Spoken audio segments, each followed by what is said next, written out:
terlibat lantaran sang ayah menyuruh agar menggagalkan pertunjukannya. 뭐야? 이라니 기어이 왕의 위엄을 바닥에 처박을 배야?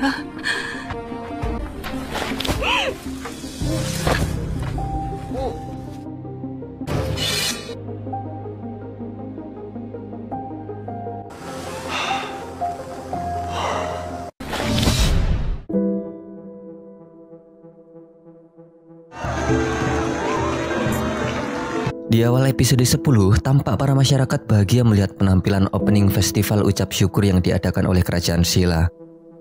Kita flashback sebentar mengenai alat musik yang rusak pada episode sebelumnya. Pada waktu itu, Ban Ryu disuruh oleh ayah yang ori guna merusak alat musik yang nantinya akan digunakan. Namun, Ban Ryu menunjukkan ekspresi keberatannya di depan ayahnya. Ban Ryu lalu dengan penuh emosi bilang bahwa ayahnya terlalu tunduk terhadap Park. Namun sang ayah bilang bahwa semua yang ia lakukan semata-mata demi Ban Ryu. Karena jika semua rencana Park berjalan lancar, maka sudah dapat dipastikan Park akan menggunakan Ban Ryu untuk sesuatu yang sangat besar. Jadi dari sini sudah paham ya guys, mengapa ayahnya Ban Ryu sangat menghamba kepada Park.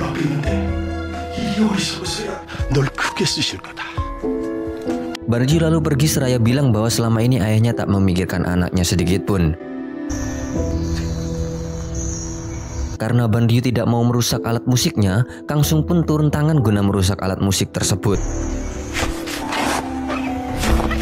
Sementara para huarang, Pak Tarmo sekaligus Pak Agus bingung dengan alat musik yang mereka gunakan mendadak rusak. Mereka mulai putus asa, namun di situ Mom Ying menyemangati mereka bahwa ada orang yang pernah bilang kepadanya semuanya tidak boleh berakhir begitu saja. Tak lama Ban Ryu pun datang. Sebagian dari mereka memarahi Ban Ryu, tapi walaupun begitu Ban Ryu masih tetap tegar. Saat Ban Ryu hendak mengganti pakaiannya, dia diserang oleh Soho. Ban Ryu hanya diam saja menandakan bahwa memang dia tidak salah. Di tempat lain, Mom Ying dan Pak Agus kembali melawak.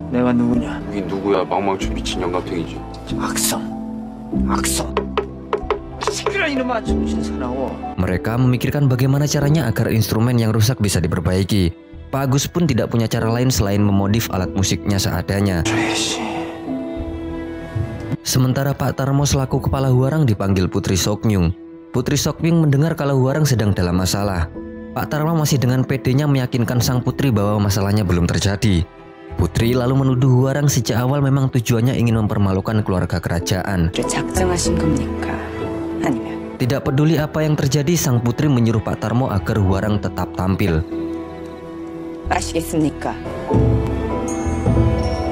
Dan huarang pun mulai tampil dengan alat seadanya. Awalnya para penonton masih bingung dengan suara yang dihasilkan. Namun lambat laun huarang menunjukkan bakatnya hingga membuat penonton tak berkedip melihat penampilan tersebut.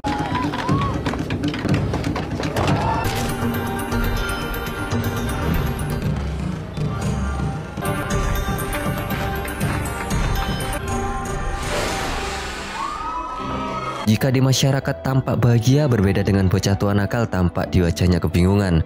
Sang ratu dan putri pun memberikan senyuman kepada Pak Tarmo. Sang ratu lalu lanjut menemui Aro yang disekap. Dia terlihat sangat marah karena Aro mengetahui identitas Sam. Sang ratu lalu menyuruh pengawalnya agar membawa Aro ke istana. Saat memikul Aro yang tengah pingsan, kebetulan Sam melihat pengawal tersebut. Sam masih tampak begitu biasa saja hingga Pak O datang memberitahukan bahwa Aro telah dibawa pengawal lantaran dia baru saja melihat percakapan Sam dengan ratu.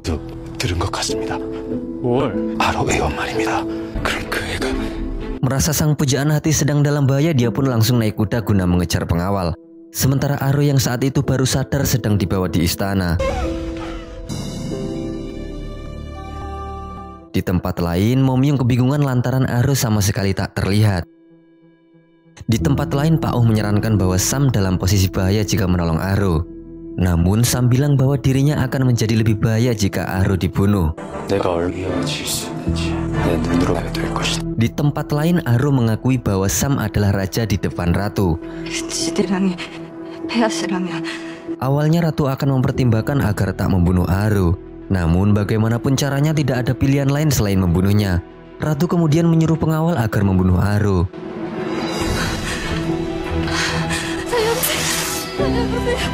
Saat hendak akan ditebas pedang oleh pengawal, Sam pun datang tepat waktu menghalau pedang tersebut. Sam lalu menyuruh pengawal agar berlutut di depannya.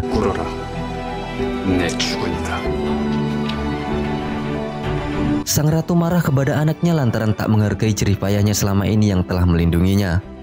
Sam lalu bilang ke ibunya bahwa Aro adalah satu-satunya orang yang bisa menghibur Raja Silla. Oleh sebab itu, maka dia harus melindunginya.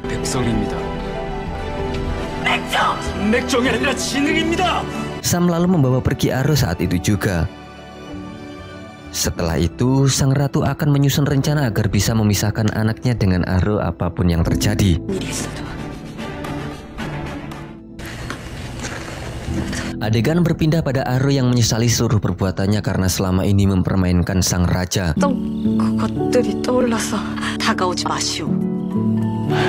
Di situ Sam bahagia mengetahui bahwa Aro menjadi orang pertama kali yang mengetahui bahwa dirinya raja. Berbeda dengan perlakuan sebelumnya, kini Aro menjadi tampak hormat dan sedikit canggung dengan Sam. Tak lama lalu Momyung datang dan menanyakan Aro dari mana saja dirinya. Tak menjawab, justru Aro malah pergi meninggalkan Momyung dan Sam.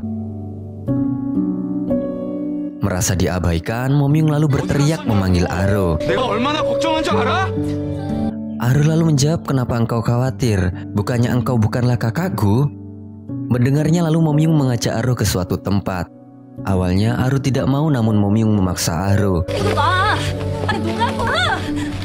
Hingga waktu pun beranjak pagi, ternyata Momyung mengajak Aro di kuburan Makmun. Momyung berbicara sendiri kepada makam Makmun.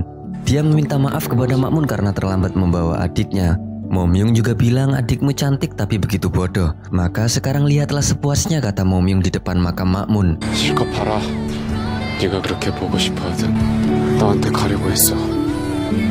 Aro menangis kala mengetahui itu adalah kuburan kakaknya yang selalu merindukannya.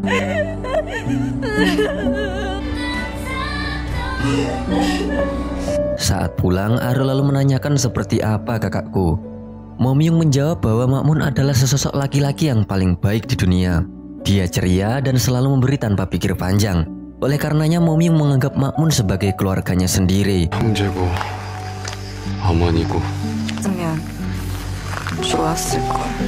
Namun walaupun begitu, tetap Aro tak bisa menganggap Momyung sebagai kakaknya. Namun walaupun begitu, Momyung tetap menganggap Aro sebagai adiknya karena itu adalah jalan satu-satunya agar Momyung bisa melindungi Aro.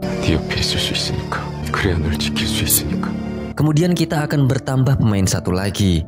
Dia bernama Hui Kung. Pak Agus menunduk meminta maaf karena dirinya tak bisa menahan Momyung. Namun di situ Hui Kung bilang bahwa itu sudah takdirnya. Hui Kung bilang bahwa dia bahagia melihat Momyung sekarang bisa hidup tenang. Lantas, siapakah Hui Kung itu? Ada hubungan apa dia dengan Momyung? Hui Kung ini kebetulan kakinya bermasalah sehingga dia tak bisa jalan normal. Malamnya, Hui Kung lalu menemui Ah Ji-gung. Ah Ji-gung kaget melihat Hui Kung yang sudah lama tidak ia jumpai. Ternyata mereka sudah saling mengenal. Hui Kung mampir hanya untuk sekedar berbincang-bincang. Dia bilang kalau dirinya tak mengalami sakit pada kakinya, pasti dirinya akan pergi berperang. Sehingga dia tidak akan didiskualifikasi menjadi raja dan dihapus namanya dari silsilah keluarga kerajaan. Dari sini sudah paham ya guys bahwa Tuan Hui Kung ini adalah keluarga kerajaan. Hui Kung juga bilang ke Ah Ji-gung bahwa beliau telah melihat Aro dibawa di istana karena telah melihat wajah raja. Mengapa beliau bilang ke Ah Ji-gung? Karena beliau merasa punya hutang terhadap Ah Ji-gung. Hutang apakah itu? Jawabannya di episode selanjutnya ya guys.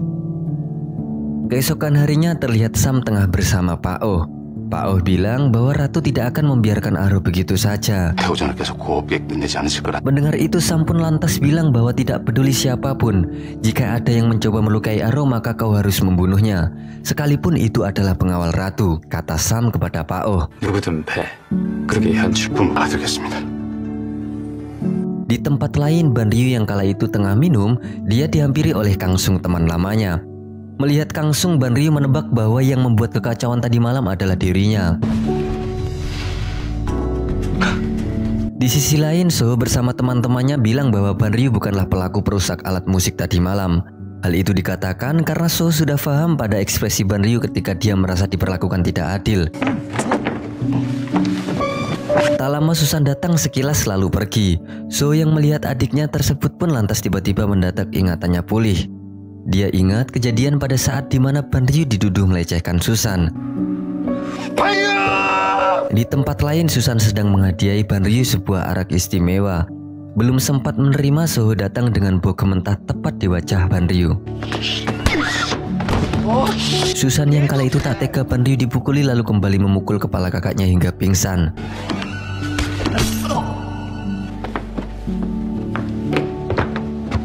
Di tempat lain Ah Ji-gung kembali menegaskan bahwa dia sudah menganggap Mom-yung sebagai anaknya.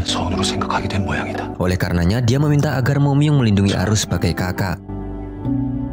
Di tempat lain terlihat Soho mencekik leher Susan karena telah melindungi Ban Ryu. Susan lalu bilang bahwa semuanya adalah kesalahpahaman. Kejadian tersebut dirinya lah yang salah. Di situ Ban Ryu hanya terkena fitnah, kata Susan. Susan juga mengakui bahwa dialah yang memegang pantat Ban Ryu karena mengira itu adalah sang kakak. Keesokan harinya Hwarang kembali masuk seperti biasa. Pak Tarmo meluluskan semua peserta Hwarang karena menurutnya Hwarang sudah menunjukkan penampilan yang luar biasa di depan masyarakat. Mereka tampak bahagia mendengarnya. Kemudian Pak Tarmo memilih murid terampil untuk bisa dilatih oleh Hwarang tingkat 1. Di antara murid terampil di situ ada Dansai selaku kakak Hyung. Kemudian ada si bocah resek Kang Sung. Serta ada juga pengawal Pak Oh yang juga ikut-ikutan. Parahnya Pak Oh mengaku bahwa umurnya 22 tahun.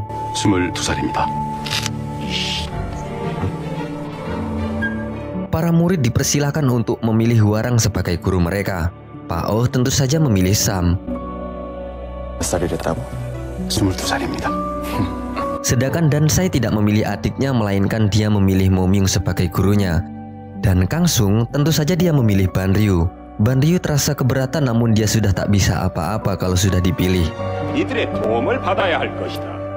Mereka pun lalu berlatih bersama. Dansai mengungkap alasan mengapa dia memilih Mom-yung. Sebab kalau dia memilih yang lain maka dirinya akan benar-benar diperlakukan sebagai pelayan. Mom-yung bilang, mengapa aku harus memperlakukanmu sebagai pelayan kalau kau dan aku sebenarnya sama saja. Scene berpindah kala Hyung curhat dengan Aro mengenai masalah keluarganya yang rumit. Di situ Hyung menambahkan bahwa dia memang kecewa karena kakaknya tak memilih dirinya sebagai guru. Namun di sisi lain Hyung lega sebab Dansai menjadi murid Mom-yung. Alasannya karena Mom-yung adalah orang yang sangat baik. Menurutnya Mom-yung adalah orang yang paling keren di Hwarang, tambahnya.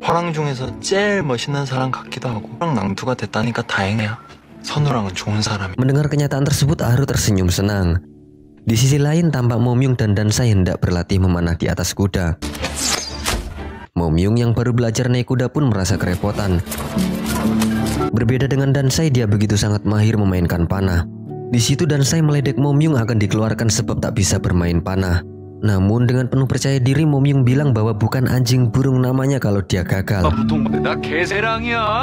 Kala itu Aro menyaksikan Mom-yung yang sedang berlatih. Singkat cerita, Aro kemudian mengantarkan buku dan tak sengaja berpapasan dengan Sam. Aro yang mengetahui bahwa Sam adalah raja lantas salah tingkah. Di situ Sam lalu membawakan buku Aro ke perpustakaan. Saat di perpustakaan, Aro gugup sekaligus khawatir kalau dirinya keceplosan memanggil raja. Di situ Sam bilang bahwa beginikah rasanya diperlakukan oleh orang yang telah mengetahui dia adalah raja. Setelah itu Sam kembali menggombali Aro. Singkat cerita lagi, kini Mom-yung terus menghindari Aro karena dirinya kecewa Aro selalu menolak mengakui dirinya sebagai kakak. Sampai suatu ketika Mom-yung hendak pergi belajar memanah dan si Aro marah karena Mom-yung sekarang bersikap cuek terhadapnya. Aro lalu meluapkan emosinya bahwa selama ini Aro ingin selalu dekat dengan Mom-yung.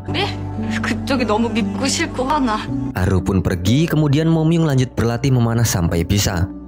Dia masih saja kesulitan, walaupun begitu Mom-yung adalah tipe pekerja keras yang selalu berusaha ketika dirinya tak bisa. Aro yang melihat latihan Mom-yung merasa kasihan. Hingga suatu ketika penyakit pingsan Mom-yung kambuh lagi nih guys. Tak lama dia pun pingsan dan jatuh dari kuda.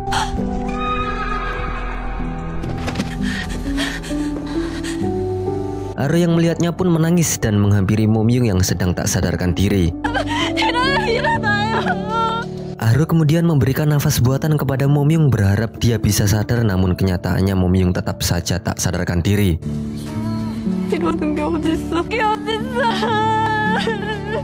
Mengetahui Momyung terkapar tak sadarkan diri, lalu Aru mengungkapkan semua isi hatinya. Aru bilang selama ini sebenarnya Aru senang mengetahui bahwa Momyung bukanlah kakaknya. Sebab Aru menaruh perasaan yang lain terhadap Momyung lebih dari sekedar kakak. Mengapa sekarang setelah aku lega dan senang kau pergi begitu saja, kata Aru. Aru yang mengira Momyung sudah mati, tak lama lalu Momyung sadar sebentar guna mencium Aru dan kemudian dia kembali tak sadarkan diri.